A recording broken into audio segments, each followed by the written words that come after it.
Good morning everyone. વર્ગીકરણ વિદ્યાનો આપણે શરૂઆત કરી ચૂક્યા છીએ અને એમાં લાસ્ટ ટાઈમ મેં તમારી સમક્ષ બે ચાર્ટ રજૂ કર્યા હતા અને સ્પષ્ટ ધ્યાન દોર્યું કે આપણને ચાર્ટ ખ્યાલ હોવો જરૂરી છે. એના બધા શબ્દો આપણા સ્ટડીની અંદર ક્યાંક ને ક્યાંક ભિન્ન રીતે આવરી લેવામાં આવેલા છે. તો એ ચાર્ટમાંથી હવે કેટલાક શબ્દોમાંથી આપણે પસાર થઈશું અને ત્યાર પછી પ્રકરણની અંદર જે આપણને આપવામાં આવેલું છે વર્ગીકરણ બાબતે એના વિશે માહિતી મેળવીશું. આઇટલરનો પણ આપણે વર્ગીકરણ ચાર્ટ જોયો અને એની અંદર આઇટલરે સપુષ્પ વનસ્પતિ અને અપુષ્પ વનસ્પતિ એવા બે વિભાગોમાં વનસ્પતિ સૃષ્ટિનું વર્ગીકરણ કર્યું છે. અપુષ્પી વન અને સપુષ્પી વન.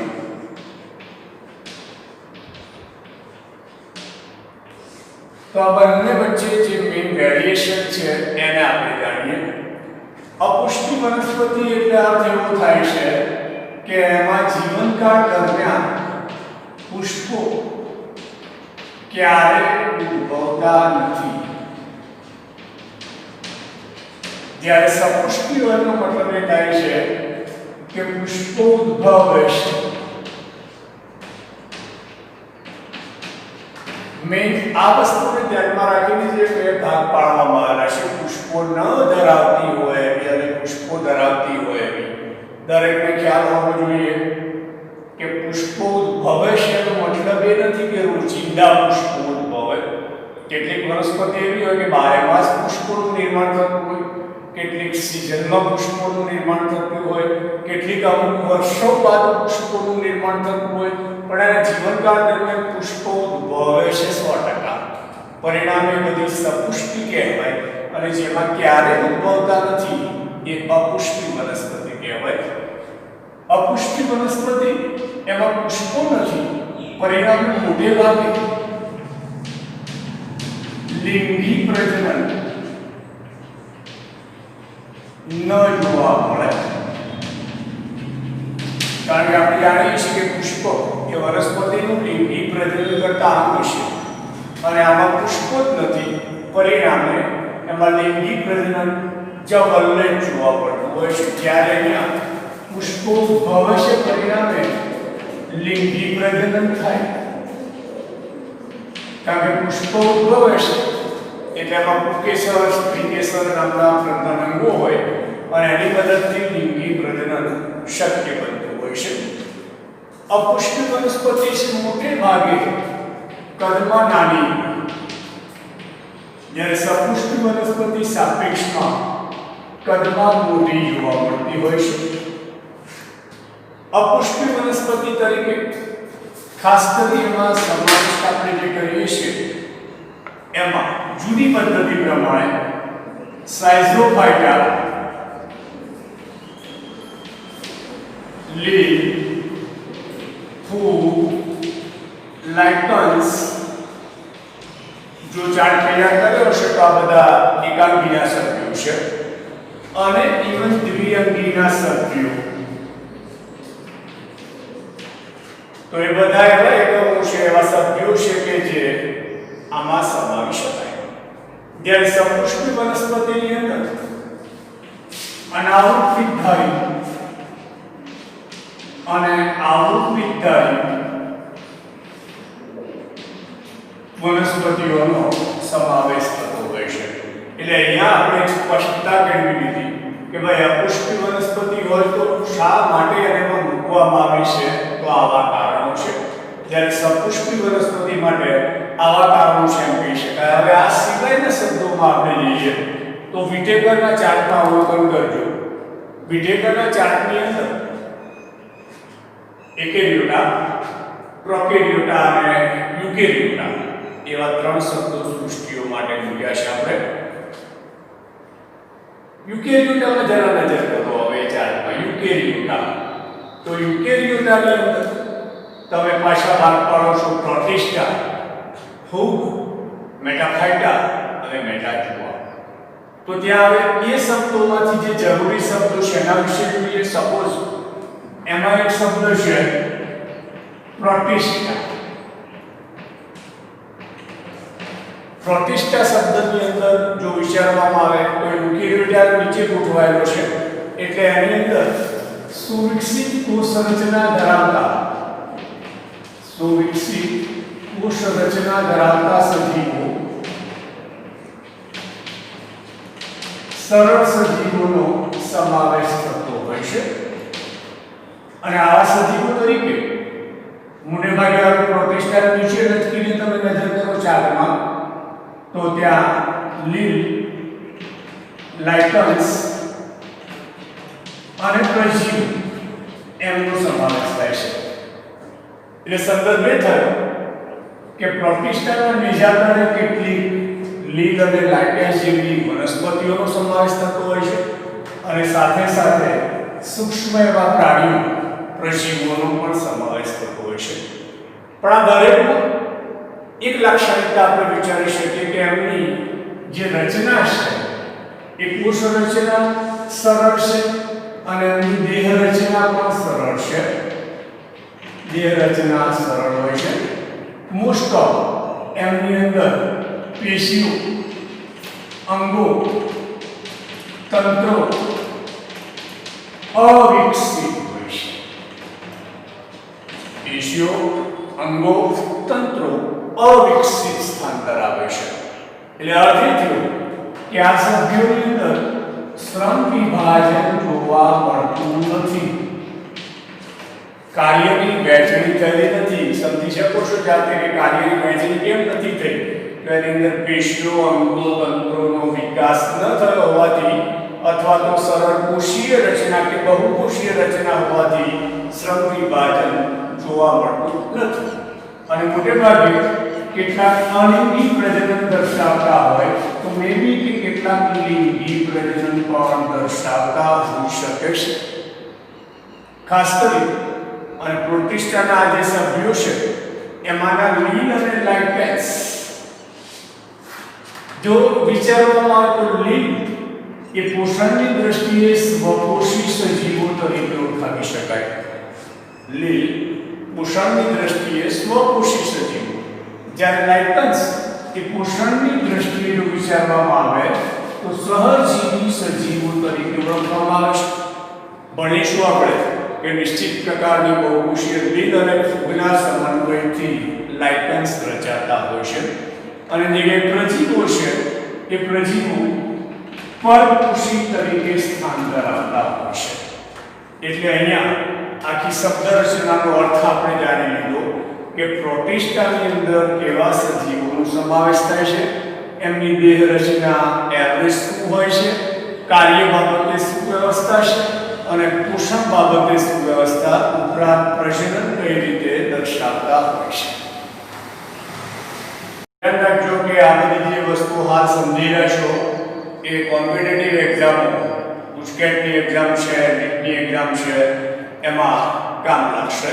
સમજૂતી બહુ આવશ્યક છે. આ જ પ્રમાણેનો એક શબ્દ રચના આપણે જોઈએ જે આઇકલરના ચાર્ટની અંદર આપણે વાપરીએ છીએ, અને ત્યાં શબ્દ વાપરીએ છીએ એકાંકી. એકાંકી મતલબ અંગ્રેજી શબ્દ થેલોફાઇટા તરીકે આપણે લખીએ છીએ. શબ્દ એકદમ સરળ છે સમજવા માટે. એકાંકી એમ જો વિચારીએ આપણે તો જાણે કે કોઈ એક જ અંગ હોય એવી રચના. વાસ્તવમાં અંગ નથી, છતાં સમજવાની કોશિશ કરીએ. માની લો કે આપણી જોડે ઈસ્ટ છે, જાણીએ છીએ આપણે કે ઈસ્ટ એક ફૂગ છે.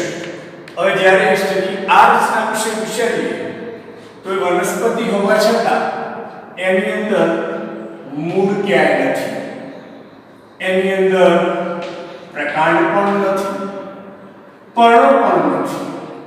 તો જ્યારે મૂળ પ્રકારને પર્ણ વિહીન દેહ રચનાની વાત કરવામાં આવે તો એવા સજીવો નો સમાવેશ એકાંકીની અંદર. અને જ્યારે મૂળ પ્રકાર અને પર્ણ ન હોય ત્યારે ઘણા એમ કહેશે એક શબ્દમાં કે સુકાય ધરાવતી દેહ રચના. પરીક્ષાની અંદર પૂછી શકાય કે સુકાય એટલે શું?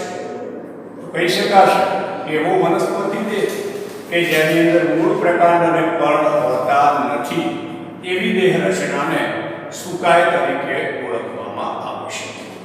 તો આ એકાંગીના સભ્યો છે એમાં મૂળ પ્રકાંડ અને પર્ણ નથી. વિચારજો બરોબર, વનસ્પતિના એવા સભ્યો. હવે જ્યારે આ હોય તો આપણે એમ કહી શકીએ કે એમની દેહ રચના સરળ એકકોષી અથવા તો સરળ બહુકોષી શબ્દ થશે. તમને કે સાહેબ સરળ એકકોષી સરળ બહુકોષી નો મતલબ શું છે?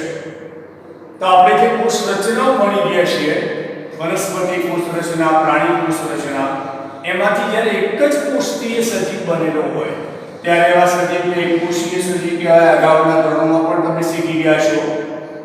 સજીવના તમામ દેહધાર્મિક કાર્યો જ્યારે એક જ કોષ દર્શાવતો હોય ત્યારે એવા સજીવોને એકકોષીય સજીવો કહેવાય. સપોઝ કે આ છે, ચલો એની જગ્યાએ આપણે વિચારીએ કે આપણી જોડે કોઈક લીલો તાંતણો છે, માનો કે સ્પાયરોગાયરા નામની લીલ છે અને એનો આ તાંતણો છે એવું વિચારી લઈએ. તો એની દેહ રચનાનું અવલોકન કરો જરા, તો તમને એમ લાગશે સાહેબ ભાઈ 1 2 3 4 5 ઘણા બધા કોષો છે.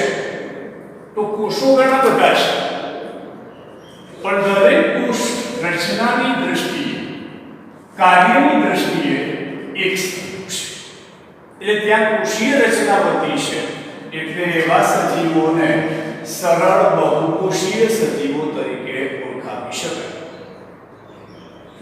આવા સજીવો માટે જો શબ્દ વાપરવો હોય તો ઘણા મીડિયામાં ધ્યાન રાખજો કે રચનાત્મક અને ક્રિયાત્મક રીતે એકકોષીય સજીવ. ઇવન વનસ્પતિની અંદર આ સ્ટિમ્યુલા લઈએ છીએ તો પ્રાણીઓની અંદર અમીબા જેવા પ્રાણીઓ જે આપણે જાણીએ છીએ એનું ઉદાહરણ લઈ શકાય. શબ્દ સમજાયો દરેકને કે રચના એક જ કોષની બનેલી હોય અને એક જ કોષ દ્વારા બધા જ કાર્યો થતા હોય ત્યારે એવા સજીવને રચનાત્મક અને ક્રિયાત્મક રીતે કોષીય સજીવ એટલે કે એકકોષીય સજીવ કહેવાય. જ્યારે આ વસ્તુ સ્થિતિને સમજીએ છીએ તો રચનાત્મક રીતે બહુકોષી, પણ ક્રિયાત્મક રીતે એકકોષી. અસમજાઈ ગયો હશે. દાખલા તરીકે સ્પાયરોગાયરા તાંતણો છે તો એની દેહ રચના બનાવવા માટે ઘણા બધા કોષો ભેગા થયેલા છે એટલે આપણે કહી શક્યા કે રચનાત્મક રીતે બહુકોષી. પણ હવે જો વિચારવાનો કાર્યની દ્રષ્ટિએ તો આ કોષ જે કાર્ય કરે છે સેમ એવું જ કાર્ય આ કોષ કરવાનું છે, આ કોષ કરવાનું છે. એટલે કે જાણે એક જ કોષ કાર્ય કરતો એવા કાર્ય બધા કોષો કરે છે. પરિણામે એને ક્રિયાત્મક રીતે એક કોષીય સજીવ તરીકે ઓળખવામાં આવતું હોય છે. હવે જ્યારે આ લોકોની દેહ રચના આવી હોય ત્યારે આપણે વિચારી શકીએ કે એમની અંદર પેશીઓ, અંગો, તંત્રો આ પ્રકારનું આયોજન જોવા મળે. અને જ્યારે એ પ્રકારનું આયોજન ના જોવા મળે ત્યારે અર્થ એ થયો કે એમની અંદર શ્રમ વિભાજન વિકાસ પામેલું હોતું નથી, જોવા મળતું નથી. અને જ્યારે પેશીઓ અને તંત્રો ના હોય ત્યારે પણ વિચારી શકાય કે મોટે ભાગે અલિંગી પ્રજનન દર્શાવતા હોય. અપવાદરૂપ ક્યાંક લિંગી પ્રજનન જોવા મળે પણ મોટે ભાગે અલિંગી પ્રજનન દર્શાવતા હોય. તો આખો શબ્દ તમે સમજી ચૂક્યા, થેલોફાઇટા અથવા એકાંગી. હવે એક પ્રકારે બાકીના શબ્દોનો પરિચય કેળવીએ આપણે. તો વિટેકરના જાતની અંદર શબ્દ છે મેટાફાઇટા. યાદ છે ને દરેકને આપણે ફાઇટા શબ્દ જોઈ ચૂક્યા હતા. વનસ્પતિ કોષો ધરાવતા હોય ત્યારે ફાઇટા શબ્દ લાગે. ફાઇટોન્સ પરથી બનેલો મેટાફાઇટા બીજા શબ્દોમાં કહેવામાં આવશે ગર્ભધારી વનસ્પતિ સમૂહ. ગર્ભધારી વનસ્પતિ સમૂહ. મેટાફાઇટાના અંદર નજર કરજો, આપણે જે ચાર્ટ દોરી ચૂક્યા છીએ એમાં, તો એમાંથી આગળ ઉપર વિભાગો પડે છે જુદા જુદા. પણ હવે મેટાફાઇટા શબ્દ લઈએ તો અર્થ એ થાય છે કે આની અંદર થોડી ઉચ્ચ કક્ષાની વનસ્પતિનો સમાવેશ થાય. પ્રાણીઓનો સમાવેશ નહીં, ધ્યાન રાખજો, શબ્દ છે ફાઇટા. ઉચ્ચ કક્ષાની વનસ્પતિઓનો સમાવેશ થાય. ઉચ્ચ કક્ષાની વનસ્પતિઓનો જ્યારે શબ્દ મુકાય છે ત્યારે એમ કહી શકાય કે આની અંદર ક્રમશઃ ધીમે ધીમે પેશીઓ, અંગો, તંત્રો ક્રમિક વિકાસ પામેલા જોવા મળે. ક્રમિક. અને જ્યારે આ શબ્દ રચના છે કે પેશીઓ, અંગો અને તંત્રો વિકાસ પામે છે, તો એનો અર્થ એ પણ થાય કે એની અંદર શ્રમ વિભાજન જોવા મળે, કાર્યની વહેંચણી. શ્રમ વિભાજન અંગોથી થાય, પેશીઓથી થાય, તંત્રોથી થાય. એટલે જે કંઈ આની અંદર હોય છે એના આધાર પછી વિચારી શકાય છે કે મોટે ભાગે લિંગી પ્રજનન ધરાવે. એવું ના સમજતા નોંધું છું કે આ લિંગી પ્રજનન પણ કરી શકે. પણ હવે આ બધા સભ્યોની અંદર લિંગી પ્રજનનનો પ્રારંભ થઈ ચૂક્યો છે. અને લિંગી પ્રજનન થાય એટલે નરજન્યુ માદાજન્યુ જોડાય એટલે અર્થ એ થયો કે ગર્ભ નિર્માણ થાય, એમ્બ્રિયો બને, ફ્યુટસ બને. અને ગર્ભ નિર્માણ થતું હોવાથી જો આ શબ્દ વપરાયો છે કે ગર્ભધારી વનસ્પતિ સમૂહ. આગળના જે એકાંગી નો શબ્દ આપણે સમજ્યા કે આપણે આ ન લખી શક્યા કારણ કે ત્યાં લિંગી પ્રજનન થતું નથી, ગર્ભ બનતો નથી. ત્યારે અહીંયા ગર્ભ નિર્માણ શરૂ થાય છે એટલે ગર્ભધારી વનસ્પતિ સમૂહ એવા શબ્દથી ઓળખાવી શકાય. તો મેટાફાઇટા શબ્દનો અર્થ છે એ જ પ્રમાણે મેટાફાઇટા નીચે તમે લખો છો, આગળ વધો છો ટૂંકમાં, તો એ દરમિયાન ફરી પાછા આપણી પાસે શબ્દો જોવા મળી રહ્યા છે. જેમાંનો એક છે બીજ રહિત અને બીજો શબ્દ છે બીજધારી. પણ આપણે એ શબ્દો પહેલા જરા વિશેષ રચના વિશે ધ્યાન પૂરી તમને. અને એ રચનામાં વસ્તુ એ છે પણ જરા આપણે ક્રમમાં જે ચાર્ટમાં જે આપણે નોંધ્યું છે એ પ્રમાણે તો શબ્દ આપણને મળશે અવાહક પેશીધારી અને વાહક પેશીધારી.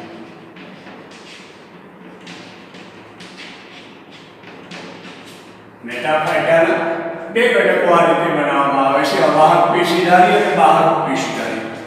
અગાઉના ધોરણ 8, 9, 10 માં તમે શીખી આવેલા છો કે જે વનસ્પતિની અંદર જલવાહક પેશી અને અન્નવાહક પેશી હોય એવી વનસ્પતિઓનો સમાવેશ કરવામાં આવે વાહક પેશીધારીમાં. જ્યારે આ બંને પેશીઓ ન હોય અથવા એ પેશીનો અભાવ હોય એવા સંજોગોમાં એવી વનસ્પતિને કહેવામાં આવે અવાહક પેશીધારી. અને દ્વિઅંગીના જે સભ્યો છે એમનો સમાવેશ આમાં થાય છે. જ્યારે ત્રિઅંગીથી ચાર્ટના અંત સુધી જેટલા સભ્યો છે બધાનો સમાવેશ વાહક પેશીધારીમાં થાય છે. હવે ચાર્ટમાં આપણે નજર કરીએ કે વાહક પેશીધારીથી આગળ વધીએ છીએ તો ત્યાં બે શબ્દો આવે છે, જેમાંનો એક શબ્દ છે બીજ રહિત અને બીજો શબ્દ છે બીજધારી. નોર્મલ શબ્દો છે બીજ રહિત અને બીજધારી. મતલબ એ થયો કે બીજનું નિર્માણ ન થતું હોય, બીજ ન બને અને આવી વનસ્પતિઓ તરીકે ત્રિઅંગીના સભ્યોનો સમાવેશ થતો હોય છે. વાહક પેશીઓ ખરી અને જો આઇટરમાં નજર કરશો તો એનો સમાવેશ ત્રિઅંગીનો આપણે અપુષ્પિમાં કર્યો છે. અને અપુષ્પિ હોય એટલે બીજ નિર્માણ ન થાય પુષ્પ ન હોવાથી. જ્યારે બીજધારી એનો મતલબ થાય છે કે બીજ નિર્માણ થાય છે, બીજ નિર્માણ થાય છે. અને બીજ નિર્માણ માટેનું મુખ્ય અંગ એટલે પુષ્પ. એટલે આપણે જો એકલર સાથે તુલના કરીએ તો એનો સમાવેશ આપણે કર્યો છે સપુષ્પી વનસ્પતિમાં. પુષ્પો હોવાથી ટૂંકમાં અહીંયા બીજ બને છે, પુષ્પો ન હોવાથી બીજ બનતું નથી. બીજ નિર્માણ થાય એમાં પાછી બે શક્યતાઓ આપણે મૂકેલી છે, જેમાંની એકને આપણે કીધી હતી અનાવૃત બીજધારી વનસ્પતિ અને બીજાને કીધી હતી આવૃત બીજધારી વનસ્પતિ. બંને શબ્દોને એકબીજાથી અલગ કઈ રીતે પાડવા એ સમજી લો. અનાવૃત બીજધારી વનસ્પતિ હોય એમાં બીજની ફરતે બીજાવરણ હોય પણ ફળની ફરતે ફલાવરણ ન હોય.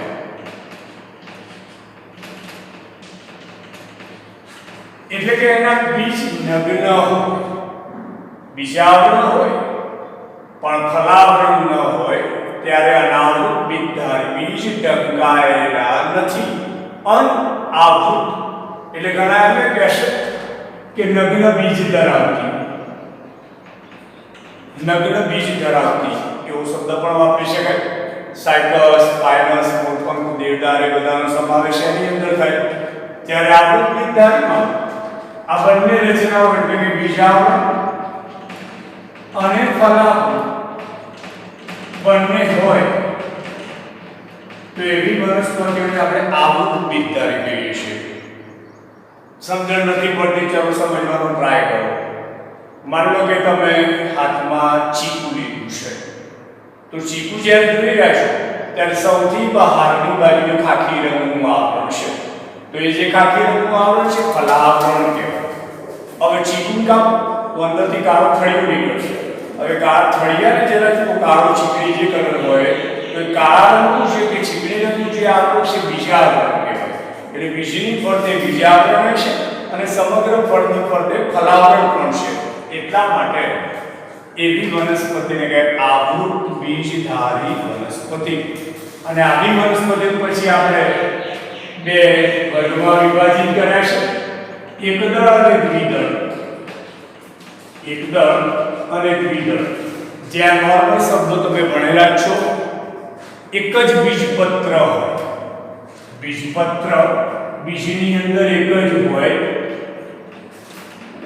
ત્યારે એકદળ વનસ્પતિ કહેવાય. મકાઈ, ચોખા, ઘઉં, બાજરી આ બધા એકદળ કહેવાશે. અને જે દ્વિદળનો અર્થ થાય છે બે બીજપત્રો ધરાવતા હોય બીજની અંદર.